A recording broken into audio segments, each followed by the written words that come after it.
ശ്രീരാമ രാമ രാമ ശ്രീരാമ രാമ രാമ ശ്രീരാമ രാമ രാമ ശ്രീരാമചന്ദ്ര ജയ ശ്രീരാമ രാമ രാമ ശ്രീരാമഭദ്ര ജയ ശ്രീരാമ രാമ രാമ സീതാഭിരാമ ജയ ശ്രീരാമ രാമ രാമ രാവണാന്തക രാമ ശ്രീരാമ മമ ഹൃദി രമതാം രാമ രാമ.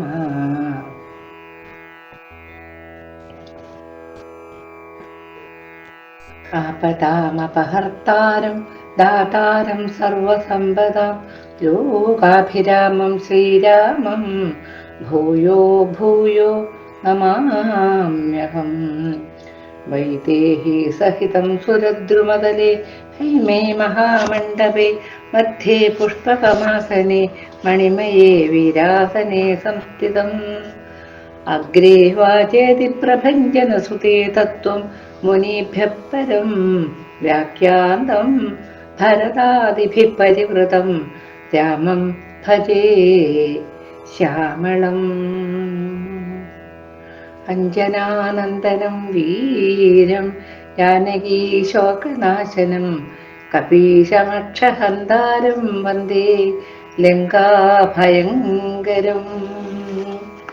ആഞ്ജനേയ സ്വാമിക്ക് ജയ്. ശ്രീരാമചന്ദ്ര പ്രഭു പാഹി പാഹി. ഇനി അയോധ്യാകാന്ഡത്തിലേക്കാണ് നമ്മൾ പ്രവേശിക്കുന്നത്. അയോധ്യാകാന്ഡം അതിലിങ്ങനെ പറയുന്നു. ആര് പറയുന്നു? തത്തയോട് ഇങ്ങനെ കഥ പറയാൻ പറയുന്നു. തത്തങ്ങനെ പറഞ്ഞ് പറഞ്ഞ് പറഞ്ഞ് പറഞ്ഞ് എല്ലാവരുടെ ഹൃദയത്തിലേക്കും ഈ ഓരോ കർക്കിടക മാസത്തിലും, ഇന്ന് വേണ്ട, കർക്കിടക മാസത്തിൽ മാത്രമല്ല എല്ലാ ദിവസവും 365 ദിവസവും ഒരു വർഷത്തിൽ അങ്ങനെ രാമായണം മുഴങ്ങണം ഓരോ ഭവനങ്ങളിലും. എന്നാലേ നമ്മുടെ ദാരിദ്ര്യത്തിനും കഷ്ടപ്പാടിനും ഒക്കെ ഒരറുതി ഉണ്ടാവുള്ളൂ. മഹാരോഗം ഉണ്ടാവില്ല, ദാരിദ്ര്യം ഉണ്ടാവില്ല. അതാണ് രാമായണം. രാമായണം അല്ല, രാമായണം. ഹൃദയത്തിൻ്റെ ഉള്ളിലെ ഇരുട്ട് പോയി അവിടെ വെളിച്ചം പരക്കണം. അതാണ് അത്. അങ്ങനെയും ഈ രാമായണത്തിന് രാമന്റെ അയനം, യാത്ര എന്ന് മാത്രമല്ല ഇങ്ങനെയും ഒരർത്ഥം മഹാത്മാക്കൾ പറഞ്ഞു കേട്ടിട്ടുണ്ട്. അങ്ങനെ അവിടെ ഇങ്ങനെ സഹോദരന്മാരോടും ഗുരുനാഥനോടും അച്ഛനോടും അമ്മയോടും ഒക്കെ കൂടി ഇങ്ങനെ അവിടെ താമസിക്കുന്ന സമയത്ത് പറഞ്ഞിട്ട് ആ രാമചന്ദ്ര സ്വാമിയുടെ ആ ഗുണഗണം കണ്ടിട്ടേ ജനങ്ങൾക്കൊക്കെ അത്രയും സന്തോഷമാണ് ഉണ്ടാവുന്നത് എന്ന് പറഞ്ഞു. ഓരോ ദിവസം കഴിയുന്തോറും കുട്ടികൾ ഇങ്ങനെ ഓരോ ദിവസം വളരും തോറും കുട്ടികളിലെ മഹത്വവും നന്മയും ഒക്കെ അതിനനുസരിച്ച് അതിൻ്റെ 10 മടങ്ങായിട്ട് വളർന്നു വരികയാണ് ചെയ്യുന്നത്. അങ്ങനെ എനിക്ക് ആ കഥ അപ്പം ശ്രീപാർവതി പറയുന്നു, എനിക്ക് ആ കഥയൊക്കെ കേൾക്കണം പ്രാണനാഥ എന്ന് പറയുന്ന സമയത്ത് ഞാൻ പറഞ്ഞു തരാം. എന്നോട് ഇതാരും ഇതുവരെ ചോദിച്ചിട്ടില്ല, ഞാൻ നിന്നാണ്, ഒരാൾക്ക് പറഞ്ഞു കൊടുത്തിട്ടുമില്ല. ഗൗരി, പാർവതി എന്ന് മഹാദേവൻ എന്നോട് പറയുന്നു. അതങ്ങനെ പറയുന്നത് പറഞ്ഞാൽ, ഒരു ദിവസം നാരദൻ ഇവിടെ വരികയുണ്ടായി. എവിടെ? അയോധ്യയിൽ. എന്തിനാ നാരദൻ അവിടെ വരുന്നത്? നാരദൻ എല്ലാ ദിക്കിലും എല്ലാ സമയത്തും അങ്ങനെ ആർക്കും എവിടെയും നാരദന് തടസ്സമില്ല. എവിടെയും പോവാം. രാവണൻ്റെ അടുത്ത് പോവും, അതുപോലെ കംസൻ്റെ അടുത്ത് പോവും, അതുപോലെ ഉണ്ണിക്കണ്ണൻ്റെ അടുത്ത് വരും, അതുപോലെ ശ്രീരാമചന്ദ്ര പ്രഭുവിൻ്റെ അടുത്ത് വരും. എല്ലാ ദിക്കിലും, സ്വർഗത്തിലും പോവും, പാതാളത്തിലും പോവും. അത് ഒരു മഹത്വം, നാരദർക്കുള്ള ഒരു അനുഗ്രഹമാണത്. അങ്ങനെ വരുമ്പോൾ ഇവിടെ എന്താണ് ഇവിടെ കാണുന്നത്?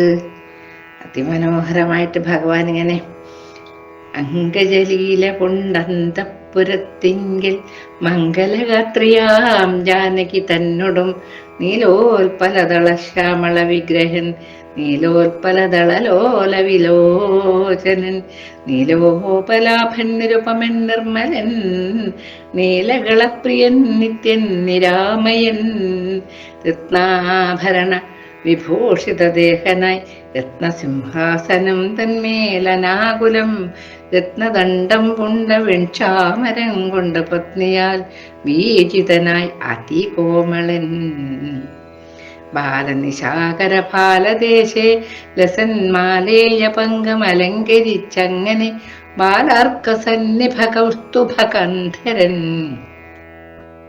പ്രാലേയവാനു സമാനനയാസമം ലീലയാ താമ്പൂല ചർവണാന്തീരതിവേലം വിനോദിച്ചിരുന്നരുളും നേരം.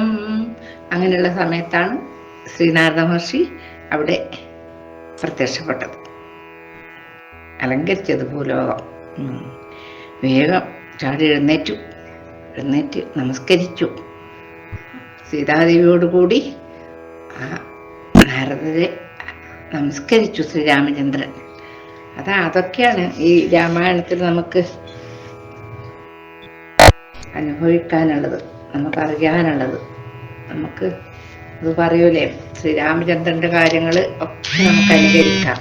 ഇനി കണ്ണന്റെ കാര്യം അനുകരിക്കാൻ പാടില്ല, അനുഭവിക്കാനേ പാടുള്ളൂ, അത് അറിയാനേ പാടുള്ളൂ. നമുക്കതുപോലെ അനുകരിക്കാൻ പാടില്ല എന്ന് പറയും. അങ്ങനെ പറയുന്നത് എന്താ പറയുന്നത്, അങ്ങേ പോലുള്ള മഹാത്മാക്കളെ ജ്ഞാനികളുടെ ആ പാദം ഇവിടെ വെക്കാനുണ്ടായത് കൊണ്ട് ആ പാദ പത്മ നമ്മുടെ ഈ കൊട്ടാരത്തിൽ വെക്കാനുണ്ടായത് എൻ്റെ ഒരു പുണ്യമാണ്, ഞങ്ങളുടെ കുലത്തിൻ്റെ തന്നെ പുണ്യമാണ് എന്ന് പറയുന്നു. അതുമാത്രമല്ല, എൻ്റെ വംശവും അതെൻ്റെ ജന്മവും എൻ്റെ രാജ്യവും ഒക്കെ വിശുദ്ധിയായി അങ്ങ് ഇപ്പോൾ ഇവിടെ വന്നത് കൊണ്ട് എന്ന് നാരദരോട് പറയുന്നു ശ്രീരാമചന്ദ്രൻ. എന്തായിപ്പോൾ അല്ല വന്നപ്പോഴും വരാം, അങ്ങേക്ക് നല്ലൊരു പ്രത്യേകിച്ച് വല്ലതുണ്ടോ നമ്മളിപ്പോൾ അങ്ങനെ ചോദിക്കൂലേ, ആരെങ്കിലും വന്നാൽ വരൂ അറിയും, അല്ല പ്രത്യേകിച്ച് വല്ലതും അങ്ങയുടെ ആഗമനോദ്ദേശം ഉണ്ടോ എന്ന് ചോദിക്കൂലേ. അതുപോലെ ചോദിച്ചു ശ്രീരാമചന്ദ്രൻ. നേരം പറഞ്ഞു, എന്ത് വേണമെങ്കിലും എന്നെ കൊണ്ടാവുമെങ്കിൽ, അതാണ് അഹങ്കാരത്തിന്റെ കണിക പോലും ശ്രീരാമചന്ദ്രന്റെ വാക്കുകളിലില്ല. അത് 100% നമുക്ക് സമർത്ഥിക്കാൻ പറ്റുന്ന കാര്യമാണ്. എന്താ പറയുന്നത്, അങ്ങയുടെ അനുഗ്രഹം ഉണ്ടെങ്കിൽ, കാരുണ്യം ഉണ്ടെങ്കിൽ ഞാൻ എന്ത് വേണമെങ്കിലും സാധിപ്പിച്ചു തരാം എന്ന് പറഞ്ഞു. അന്നേരം പറഞ്ഞു, ശ്രീരാമചന്ദ്രൻ എന്തിനെന്നെ മോഹിപ്പിക്കാൻ ഇമാതിരി വർത്താനം പറയുന്നത്, എന്തിനാണ് ഇങ്ങനെയുള്ള വാക്ക്, ഈ ചാതുര്യമുള്ള വാക്ക് എന്നോട് പറയുന്നത്, എന്തിന് എന്നെ മോഹിപ്പിക്കാനല്ലേ, അങ്ങനെയുള്ള വാക്കുകൊണ്ട് എൻ്റെ മോഹം വളർത്തണ്ട. എന്നാലും ലൗകികമായുള്ള വാക്കുകൾ വേണമല്ലോ ലോകോത്തമന്മാർക്ക്. അത് ശരി, അത് സമ്മതിച്ചു. യോഗേശനായ നീ യോഗേശനാണ്, അത് ഞാൻ സംസാരിയാണ് എന്ന് പറഞ്ഞത് തന്നെയാണ്. ഇപ്പൊ സംസാരി തന്നെയല്ലേ അങ്ങ്, സർവ്വജഗത്തിനും കാരണഭൂതിയായിട്ട് സർവത്തിന് മാതാവായ ആ മായാഭഗവതിയല്ലേ അങ്ങയുടെ പത്നി. അപ്പം ഇത് തന്നെ സംസാരി തന്നെയാണ്, അത് തെറ്റില്ല പറഞ്ഞത് എന്ന് പറഞ്ഞു. 27 ലോകം അങ്ങയുടെ ഗ്രഹമാണ്, അപ്പൊ ഗൃഹസ്ഥനാണ് അങ്ങ്, 27 ലോകത്തിനും ഗൃഹസ്ഥനാണ് അങ്ങ്. ആര് പറയുന്നു? നാരദ മഹർഷി പറയുന്നു. എല്ലാം എന്ന് വെച്ചാല് അർണോജ സംഭവൻ, അത് ബ്രഹ്മാവ് മുതൽ തൃണം ഒരു പുല്ല് വരെ എല്ലാം അങ്ങയുടെ ഇതിൽ നിന്നുണ്ടാവുന്നതാണ്, മഹത്വത്തിൽ നിന്ന് അങ്ങയുടെ ആ ഒരു കടക്കൺ വീക്ഷണത്തിലൂടെയാണ് ഒക്കെ ഉണ്ടാവുന്നത്. എന്നാലും സംസാരി എന്ന് പറഞ്ഞത് ഒക്കും, അങ്ങ് സംസാരി എന്ന് പറഞ്ഞല്ലേ, അത് ശരി തന്നെയാണ് എന്ന് പിന്നെയും പറയുന്നു. ഈ ലോകങ്ങൾക്ക് മുഴുവനും പിതാവാണ് അങ്ങ്, ചെറിയൊരു സംസാരി മാത്രമൊന്നല്ല, അതുപോലെ മാതാവാണ് അങ്ങയുടെ പത്നി ജാനകി ദേവി. എല്ലാ സത്വങ്ങളെ ജനിപ്പിക്കുന്നതും എല്ലാം ജാനകി ദേവിയാണ്. അങ്ങ് ഗൃഹസ്ഥനാണ്. അങ്ങയുടെ പത്നി ഗൃഹസ്ഥയാണ്, ഗൃഹിണിയാണ് അങ്ങയുടെ. അതുമാത്രമല്ല, നാരായണൻ നീ രമാദേവി ജാനകി, മാരാരിയും നീ ഉമാദേവി ജാനകി, സാരസ സംഭവനായതും നീ തവ ഭാരതീദേവിയാകുന്നതു ജാനകി. ആദിത്യനല്ലോ ഭവാൻ പ്രഭാജാനകി, ശീതകിരണൻ നീ രോഹിണി ജാനകി, ആദിതേയാധിപൻ നീ ശചീ ജാനകി, ജാതവേദസ്സു നീ സ്വാഹ മഹീസുത. അർക്കജൻ നീ ദണ്ഡനീതിയും ജാനകി, രക്ഷോവരൻ ഭവാൻ താമസി ജാനകി, പുഷ്കരാക്ഷൻ ഭവാൻ ഭാർഗവി ജാനകി, ശക്രദൂതൻ നീ സദാഗതി ജാനകി, രാജരാജൻ ഭവാൻ സമ്പൽക്കരി സീത, രാജരാജൻ നീ വസുന്ധര ജാനകി, രാജപ്രവരകുമാര രഘുപതേ, രാജീവലോചന രാമദയാനിധേ. രുദ്രനല്ലോ ഭവാൻ രുദ്രാണി ജാനകി, സ്വർദ്രുമം നീലതാരൂപിണി ജാനകി, വിസ്തരിച്ചെന്തിനേറെ പറഞ്ഞിടുന്നു സത്യപരാക്രമ സൽഗുണവാരിധേ. നാരദരുടെ മനോഹരമായ സ്തുതിയാണ് അവിടെ പറയുന്നത്. അങ്ങേ ലോകത്തിന്റെ മുഴുവനും ഗൃഹസ്ഥനാണ്, അങ്ങയുടെ ഗൃഹിണി ലോകത്തിന്റെ മാതാവാണ്. നാരായണനാണെങ്കിൽ ജാനകി രമാദേവിയാണ്, മാരാരിയാണ് എങ്കിൽ അങ്ങ് മാരാരിയുമാണ്, രമാദേവിയാണ് ജാനകി. അതുപോലെ ബ്രഹ്മാവ് അങ്ങാവുമ്പോൾ ഭാരതീ ദേവിയാണ് ജാനകി. അങ്ങ് ആദിത്യനാണ്, അതിൻ്റെ ആദിത്യൻ്റെ പ്രഭയാണ് ജാനകി. അങ്ങ് ചന്ദ്രനാണ്, ശീതകിരണൻ, അപ്പോൾ രോഹിണിയാണ് ജാനകി. ആദിതേയാധിപൻ നീ ശചീ ജാനകി, നീ ദേവേന്ദ്രനാണ്, ശചീദേവിയാണ് ജാനകി. ജാതവേദസ്സാണ്, അങ്ങ് അഗ്നിയാണ്, അപ്പോൾ സ്വാഹ അത് ജാനകി ദേവിയാണ്. അർക്കജൻ നീ അർക്കജനാണ്. ആരർക്കജൻ എന്ന് വെച്ചാൽ യമധർമ്മരാജാവ്. അപ്പം അതിൻ്റെ ദണ്ഡനീതി എങ്ങനെ വേണ്ടത് വെച്ചാൽ അത് ജാനകി ദേവിയാണ്. രക്ഷോവരൻ ഭവാൻ താമസിക്കാൻ, അങ്ങ് രക്ഷോവരനാകുമ്പം അതിൻ്റെ താമസഭാവം ജാനകിയാണ്. അങ്ങനെ ഓരോന്നോരോ രാജരാജൻ ഭവൻ, രാജരാജൻ എന്നത് ഇവിടെ വർണ്ണിക്കുന്നത് കുബേരനാണ്. അങ്ങ് കുബേരനാണ് രാജരാജൻ ഭവൻ, അതിൻ്റെ സമ്പത്ത് മുഴുവൻ ഉണ്ടാക്കുന്നത് സീതാദേവിയാണ്. രാജരാജൻ, രണ്ടാമത് പറയുന്ന രാജരാജൻ ചക്രവർത്തിയാണ്. അങ്ങ് വസുന്ധരയാണ് ജാനകി, ഭൂമിദേവി തന്നെയാണ് ജാനകി. രാജപ്രവരകുമാര രഘുപതേ, രാജീവലോചന രാമ ദയാനിധേ. അങ്ങനെ ഓരോന്ന് പുല്ലിംഗവാചക ഏതാണ് അതങ്ങാണ്, സ്ത്രീലിംഗവാചക ഏതാണ് അത് ജാനകി ദേവിയാണ് എന്ന് പറയുന്നു. അങ്ങനെ വർണ്ണിച്ചുകൊണ്ട് സ്തുതിച്ചുകൊണ്ടിരിക്കുന്നു. ഞാൻ കാണുന്നത് മുഴുവനും അങ്ങയും അങ്ങയുടെ പത്നിയുമാണ്, വേറെ ഒന്നുമില്ല. അതിപ്പോ എല്ലാം മായ കൊണ്ട് മൂടിയിരിക്കുന്ന അതാണ്, മായ കൊണ്ട് മൂടിയിട്ടാണ് അങ്ങ് ഓരോരു ഇതിൽ നിന്ന് ഓരോരു കളി കളിക്കുന്നത്. ഞങ്ങൾക്കൊന്നും മനസ്സിലാവുന്നില്ല ഭഗവാനെ എന്ന് പറഞ്ഞു. ആര് പറഞ്ഞു? ശ്രീനാരദ മഹർഷി പറഞ്ഞു.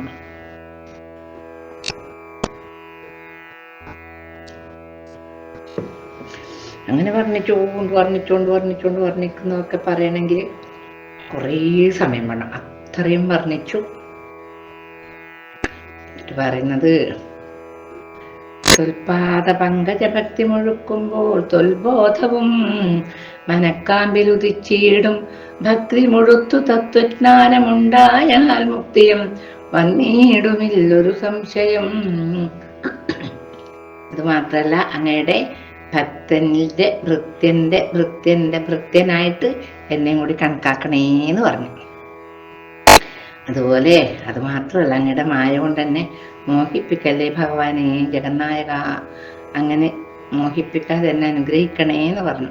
അങ്ങയുടെ നാഭിക പങ്കജത്തിൽ നിന്നാണ് പണ്ട് ചതുർമുഖൻ എൻ്റെ അച്ഛനുണ്ടായത്. അപ്പൊ അങ്ങനെ നോക്കുമ്പോൾ അങ്ങയുടെ പൗത്രനല്ലേ ഞാൻ. ആ പൗത്രനെ അനുഗ്രഹിക്കേണ്ടത് പിതാമഹന്റെ കടമയാണ്. അതുകൊണ്ട് തന്നെ അനുഗ്രഹിക്കണം. ഇങ്ങനെ പറഞ്ഞ് അനുഗ്രഹിച്ചു. ആനന്ദബാഷ്പം കൊണ്ട് കണ്ണുനീര്, ആനന്ദബാഷ്പം, കരയുന്നതല്ല, സന്തോഷ കണ്ണീര് കൊണ്ട് ഞാൻ പിന്നെ പറഞ്ഞു, ഞാനിപ്പോൾ ഇവിടെ വന്ന കാരണം പറയാം. എന്നെ ഉൾപ്പല സംഭവം ബ്രഹ്മാവ് അയച്ചിട്ടാണ് ഞാൻ വരുന്നത്. രാവണനെ കൊന്ന് ലോകങ്ങൾ പാലിക്കണ്ടേ, അതിനല്ലേ ഈ ഒരു അവതാരത്തിന്റെ ലക്ഷ്യം, അതും കൂടിയാണല്ലോ. അങ്ങനെ ഞാൻ ചെയ്തോളാന്ന് ദേവകളോട് അങ്ങ് പറഞ്ഞിട്ടുണ്ടായിരുന്നല്ലോ. അതുകൊണ്ടല്ലേ ഇപ്പൊ ഈ മർത്യനായിട്ട്, മനുഷ്യനായിട്ട്, ഈ ദശരഥന്റെ പുത്രനായിട്ട് അങ്ങ് അവതരിച്ചത്. എന്നാലും ദശരഥൻ നാളെ അങ്ങനെ അഭിഷേകം ചെയ്യുമെന്ന് തീരുമാനിച്ചിട്ടുണ്ട്. അപ്പോ അങ്ങക്കത് അനുസരിക്കേണ്ടി വരും. അച്ഛന്റെ പിതാവിന്റെ അനുജ്ഞ അങ്ങക്ക് അനുസരിക്കേണ്ടി വരും. പിന്നെ എങ്ങനെയാണ് രാവണനെ കൊല്ലുക? ഇവിടെ കൊട്ടാരത്തിൽ ഇങ്ങനെ രാജ്യം പരിപാലിച്ചുകൊണ്ടിരിക്കുന്ന സമയത്ത് രാവണനെ പോയിട്ട് വേഗം ലങ്കയിൽ പോയിട്ട് കൊന്നിട്ട് വരാൻ പറ്റൂലല്ലോ. അതുകൊണ്ട് ഒന്ന് ഈ കാര്യം ബോധിപ്പിക്കണേ, ശ്രീരാമചന്ദ്രൻ അറിയിക്കണേ എന്ന് പറഞ്ഞിട്ട് തന്നെ ബ്രഹ്മാവ് അയച്ചതാണ് പ്രഭു എന്ന് പറഞ്ഞു. എന്തായാലും സത്യസന്ധനാണെങ്കിലും ഈ മർത്യജന്മല്ലേ, ആ മർത്യജന്മത്തിന് ചില മറവിയിലേക്ക് പോവാൻ സാധ്യതയുണ്ട്. ചിലതൊക്കെ ഇങ്ങനെ മറവിയിൽ പോകും മർത്യജന്മായതുകൊണ്ട്.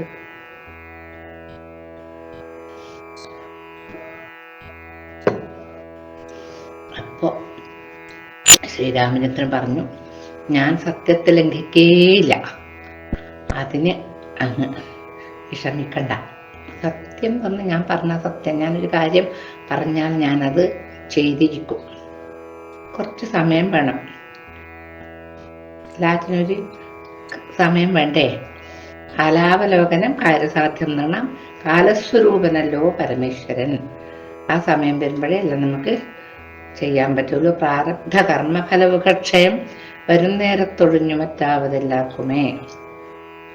നമ്മൾ ചെയ്ത പ്രാരബ്ധ കർമ്മത്തിന്റെ ഫലം നശിക്കുമ്പോ ആർക്കൊന്നും ചെയ്യാൻ പറ്റൂല. ആരോട് പറയുന്നത്? ഈ നാരദ മഹർഷിയോട് ശ്രീരാമചന്ദ്രൻ പറയാണ് എന്ന്. അങ്ങനെ പേടിക്കണ്ട, ഞാൻ സീതയെ കാരണബോധയാക്കിക്കൊണ്ട് യാതുധാന വംശം മുഴുവനും, രാവണനെ മാത്രമല്ല വംശം മുഴുവനും ഞാൻ നശിപ്പിച്ചോളൂ, പേടിക്കണ്ടെന്ന് പറഞ്ഞു. അപ്പോൾ സന്തോഷമായിട്ട് നാരദരെ ഭഗവാന് പ്രദർശനം വെച്ച് തൊഴുതു, ദണ്ഡ നമസ്കാരം ചെയ്തു, പോവുകയും ചെയ്തു. വീണയും വീട്ടിക്കൊണ്ട് ദേവലോകത്തേക്ക് പോയി. അവിടെയുണ്ട് നമുക്കൊരു ഫലശ്രുതി തന്നിട്ട്, നാരദരാഘവ സംവാദമിങ്ങനെ നേരെ പഠിക്കതാൻ കേൾക്കതാൻ ഓർക്കതാൻ, ഭക്തി കൈക്കൊണ്ടു ചെയ്യുന്ന മനുഷ്യന് മുക്തി ലഭിക്കും, അതിനില്ല സംശയം. അങ്ങനൊരു ഫലശ്രുതി അതിന് പറഞ്ഞു. ഓരോരോ കഥ പറയുന്ന സമയത്ത് അതിനൊരു ഫലശ്രുതി ഉണ്ടാവും. ആ സമയത്ത് മറ്റേ ഭാഗത്തു അഭിഷേകത്തിനുള്ള ഒരുക്കങ്ങളൊക്കെ തകൃതിയായി നടക്കാൻ തുടങ്ങി. അപ്പോൾ ഈ രാജാവ് ദശരഥ മഹാരാജാവ് ഇങ്ങനെ സന്തോഷത്തോടെ ഇരിക്കുന്ന സമയത്ത് വസിഷ്ഠനോട് പറഞ്ഞു, കുലഗുരുവിനോട്, എല്ലാവരും നമ്മളെ ശ്രീരാമചന്ദ്രൻ ഒരുപാട് പ്രശംസിക്കുന്നുണ്ട് ആ കുട്ടിയുടെ, എൻ്റെ മകൻ്റെ ഗുണഗണങ്ങൾ കണ്ടിട്ട്. അതുകൊണ്ട് എനിക്ക് പ്രായാവുകയും ചെയ്തില്ലേ ഗുരുനാഥ, ഇനിയിപ്പോൾ രാമചന്ദ്രനെ രാമകുമാരനെ രാജാവാക്കിയാലോ എന്നൊരു വിചാരം എൻ്റെ മനസ്സിലുണ്ട്. അങ്ങയുടെ മനസ്സിലെന്താ ഉള്ളതെന്ന് വെച്ചാൽ അതൊന്ന് എന്നോട് പറയണം എന്ന് പറഞ്ഞു. ഈ പ്രജകൾക്ക് നല്ലൊരു, അത്രയും രാമചന്ദ്രൻ എന്ന് പറഞ്ഞാല് അവർക്ക് അതിനപ്പുറം ഒരു വാക്കില്ല, അത്രയും ഇഷ്ടല്ലേ. അതുകൊണ്ട് എന്തെന്ന് ചെയ്യേണ്ടത് എന്നൊന്ന് പറയണം. അമ്മാവനെ കാണാൻ പോയ ഭരതനും ശത്രുഘ്നും വന്നതുമില്ല. പുണ്യം ആ ഒരു നല്ലൊരു മുഹൂർത്തം പൂയം നക്ഷത്രത്തില്, പുണ്യമതീവ പുഷ്യം നല്ല നക്ഷത്രം, ആ മുഹൂർത്തം ഇപ്പം വരികയും ചെയ്തു, അടുത്തുകൊണ്ടിരിക്കുകയും ചെയ്യുന്നുണ്ട്. അതുകൊണ്ട് അതിൽ വരാൻ കാത്തു നിൽക്കണം എന്നില്ല തോന്നുന്നു. അതിനു വേണ്ട സംഭാരങ്ങളൊക്കെ കാര്യങ്ങളൊക്കെ ഇന്ന് തന്നെ എല്ലാം ശരിയാക്കാൻ പറയണം, രാമനോട് പറയണം. നാളെയാണ് പൂയം നക്ഷത്രം മുഹൂർത്തം, അങ്ങ് രാമനോട് പറയണം എന്ന് പറഞ്ഞ് ഗുരുനാഥനോട് പറഞ്ഞു. കുലഗുരുവായ വസിഷ്ഠ മഹർഷിയോട് പറയുകയുണ്ടായി. തോരണം ഉയർത്തണം, പിന്നെ അത് പതാകകൾ വേണം, പെരുമ്പറ വേണം, ഗംഭീരാക്കണം എന്ന് പറഞ്ഞ് സുമന്ത്രനോട് പറഞ്ഞു. എല്ലാം വസിഷ്ഠ മഹർഷി പറയുന്നത് പോലെ എല്ലാം നീ ചെയ്യണമെന്ന് സുമന്ത്രരോട് പറഞ്ഞു. മന്ത്രിയാണ് സുമന്ത്രര്, ദശരഥന്റെ മന്ത്രിയാണ് സുമന്ത്രര്. നാളെ തന്നെയാണ് പിന്നെ അഭിഷേകം വേണ്ടത്, ഇളയരാജാവായിട്ട്. മൊത്തതായിട്ട് ഞാനിവിടെ ഇങ്ങനെ ഉണ്ടല്ലോ, അതുകൊണ്ട് യുവരാജാവായിട്ട് അഭിഷേകം ശ്രീരാമചന്ദ്രന് നാളെ വേണം പറഞ്ഞു. അന്നേരം സുമന്ത്രര് വസിഷ്ഠനോട് പറഞ്ഞു, എന്തെന്നാണ് അങ്ങ് പറയുന്നത് വെച്ചാൽ അതെല്ലാം ചെയ്തു തരാം, എല്ലാം ഞാൻ സംഭരിച്ചോളാം എന്ന് പറഞ്ഞു. അത്രയും ആൾക്കാരില്ലേ കൊട്ടാരത്തിന്റെ അത് അവിടുത്തെ ഭക്ഷണം കഴിച്ചിട്ട് ആശ്രിതന്മാരായിട്ട് ജീവിക്കുന്നവരെല്ലാം എത്രയോ ഉണ്ട്. അപ്പൊ എന്താ വേണ്ട വെച്ചാൽ വസിഷ്ഠ മഹർഷി പറഞ്ഞു, നാളെ രാവിലെ ഈ കുറെ കന്യകമാര്, അതായത് 16 പേരിങ്ങനെ മധ്യകക്ഷി ആ നടുവിൽ നിൽക്കണം. അത് മാത്രമല്ല ആനകളെ പൊന്നണിഞ്ഞ ആനകൾ വേണം, 4 കൊമ്പനാന വേണം. അതുപോലെ ദിവ്യരത്നങ്ങള് നിറച്ച് സ്വർണ്ണ കലശങ്ങള് വായ്പൊതി കെട്ടി വെക്കണം. പിന്നെ പുലിത്തോല് വേണം 3 എണ്ണം. അതുപോലെ ഛത്രം വേണം, കൊട, പിന്നെ ദണ്ഡം വേണം, നല്ല നല്ല നല്ല വസ്ത്രങ്ങൾ വേണം, മഹർഷിമാര് വേണം, നർത്തകിമാര് വേണം, വധു ഈ ഡാൻസ് ചെയ്യുന്നവര് അവര് വേണം, ഗായക വൈണിക വർക്ക് ഒക്കെ പാട്ട് പാടുന്നവർ വേണം, ഡാൻസ് ചെയ്യുന്നവർ വേണം, അങ്ങനെ എല്ലാം വേണം. അതെല്ലാം ഈ നമ്മുടെ കൊട്ടാരത്തിന്റെ മുമ്പിൽ ഇതൊക്കെ നാളെ രാവിലേക്ക് റെഡിയാക്കി വെക്കണം എന്ന് പറഞ്ഞു. ദീപാവലി വേണം, എല്ലാവരോടും എല്ലാ രാജാക്കന്മാരോടൊക്കെ വരാൻ പറയണമെന്ന് പറഞ്ഞു. എല്ലാം അങ്ങനെ സുമിത്രരെയും ഈ കാര്യങ്ങളൊക്കെ ഏൽപ്പിച്ചു കൊടുത്ത് അദ്ദേഹം വസിഷ്ഠ മഹർഷി തേരിൽ കയറി ശ്രീരാമചന്ദ്രന്റെ കൊട്ടാരത്തിലേക്ക് പോയി. അപ്പൊ ഇത് നാരദര് വന്നത് മാതിരി ശ്രീരാമചന്ദ്രൻ ചാടി എഴുന്നേറ്റു, വേഗം ദണ്ഡ നമസ്കാരം ചെയ്തു, രത്നാസനത്തിൽ ഇരുത്തി, കാല് കഴുകിച്ചു, ആ പാദതീർത്ഥം ശിരസിൽ ധരിച്ചു. ആരാണ്? ത്രൈലോക്യത്തിന് മുഴുവനും നാഥനായിരിക്കുന്ന ശ്രീരാമചന്ദ്ര പ്രഭുവാണ് അദ്ദേഹം. അതൊക്കെയാണ് ഈ രാമായണത്തിൽ നമുക്ക് കിട്ടാനുള്ള ഗുണപാഠം. ഞാൻ രാജാവാണ്, ഞാൻ വലിയ ആളാണ്, ഭൂമിക്ക് അധിപനാണ്, ഞാൻ ഇദ്ദേഹത്തിന്റെ കാല് കഴുകി ചളിയും വെള്ളമൊന്നും എൻ്റെ ശരീരത്തിലാക്കൂല എന്ന് അല്ലല്ലോ പറയുന്നത്. അത് ഉത്തമാംഗത്തിൽ ധരിച്ചിട്ട് നല്ല ശുദ്ധിയായി എന്നാ പറയുന്നത്. ഞാൻ പുണ്യവാനായി അവിടുന്ന് വന്നതുകൊണ്ട്, അവിടുത്തെ പാദം കഴുകിച്ച തീർത്ഥം എൻ്റെ ദേഹത്ത് ധരിച്ചതുകൊണ്ട് ഞാൻ പുണ്യവാനായി എന്നാണ് പറയുന്നത്. അന്നേരം വസിഷ്ഠനും ഈ നാരദർ പറഞ്ഞ പോലെ പറയും, നല്ല ഗംഭീരം തന്നെ സംസാരമൊക്കെ രാജകുമാര.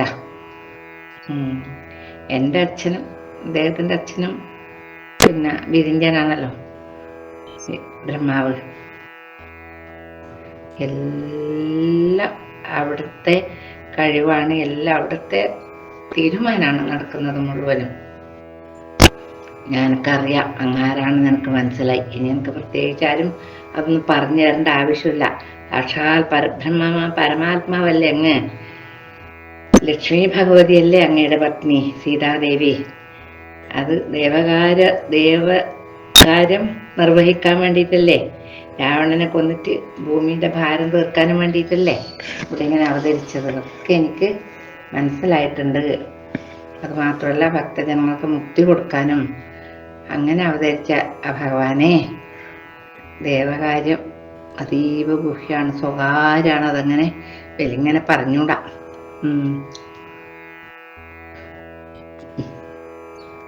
എന്ന് പറഞ്ഞു. എൻ്റെ പിന്നെ